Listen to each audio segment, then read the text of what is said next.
afternoon, everybody. Thank you for that introduction, Wasim. Yes, this was a part of the project that Wasim previously described, and it looked at design options for housing for future weather conditions as resulting from climate change. As Wasim said, it was an MCAV project, and this particular part of the project was carried out by 6 researchers at UniSA. The genesis for me, at least, for this particular project was when I read these predictions for climate change back in 2007, the report from the CSIRO and the Bureau of Meteorology, and we can see there that the columns, the bars for Adelaide are lower, but in fact they go from about 18 days over 35, as opposed to what Wasim was saying over 30, but these are over 35, ranging from 18 into the mid-30s, depending upon which scenario of greenhouse gases we have and over which period of time. That's going up to 2070. So that led me to think, well, if that's the case, that possibly means that there will be not just more days over 35 in general spread throughout the summer period, but also more heat waves. And I think it's looking as if this will be true. In other words, will those extra days be sporadic throughout the hot weather, or will they be concentrated into heat waves? And so the focus of this particular research was to look at more heat waves and how we can adapt to more heat waves over that sort of period. The other really interesting input that I had at about the time I was reading this report was a particular book of old Adelaide houses, which I'll come to in just a moment. But that question about heat waves and how we'll adapt led to this particular research question, which is that certain sections of the community are more vulnerable. Wasim did mention that in terms of health and financial means. How are they going to cope and to pay extra power bills? In other words, how can they maintain comfort conditions in their homes during heat waves without consuming large quantities of energy? So that was the challenge. We've got climate change, we've got more heat waves coming, we've got vulnerable in the community, either because of health or through inability to pay extra costs. How are we going to manage that?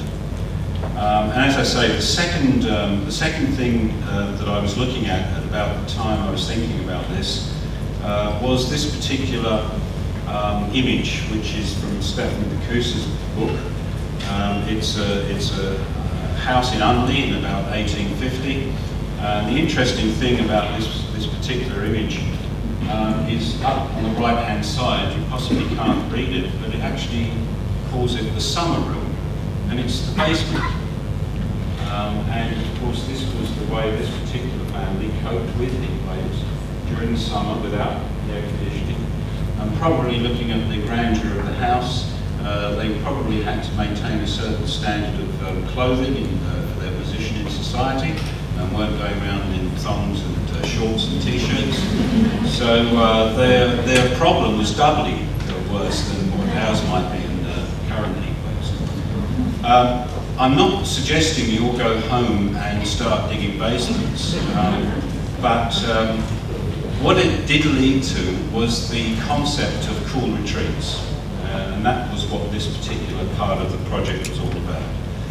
In other words, can we create in existing dwellings rooms or zones within houses that are more thermally comfortable during heat waves and will consume no more energy, preferably less energy. And with new dwellings, can we conceive new designs that will cope with heat waves better, such as basements, such as maybe semi-basements, in other words, half the room below the ground, half above, and maybe even internal rooms, whereby a room right in the centre of a dwelling will be insulated by the surrounding rooms, and therefore we'll be able to create very, very comfortable conditions with very little impact on energy consumption. So we did a whole range of case studies. This is just one of them, and you can see that we've got a cool retreat here. This is a two-storey house, the lower level, the upper level, and in this lower level we've created a cool retreat. We've modelled that thermally using Accurate, and we've shown that the energy consumption to maintain comfort conditions in that cool retreat is far less than the energy required to cool the house under normal living conditions. So it does mean that for 2 or 3 days one does have to restrict one's movements. The new house design, this shows a 2-storey home, 189 square metres with the bedrooms on the upper level. Here we've flipped that. You can actually see that in this case we've put the bedrooms in the basement. So this would obviously be for a new home.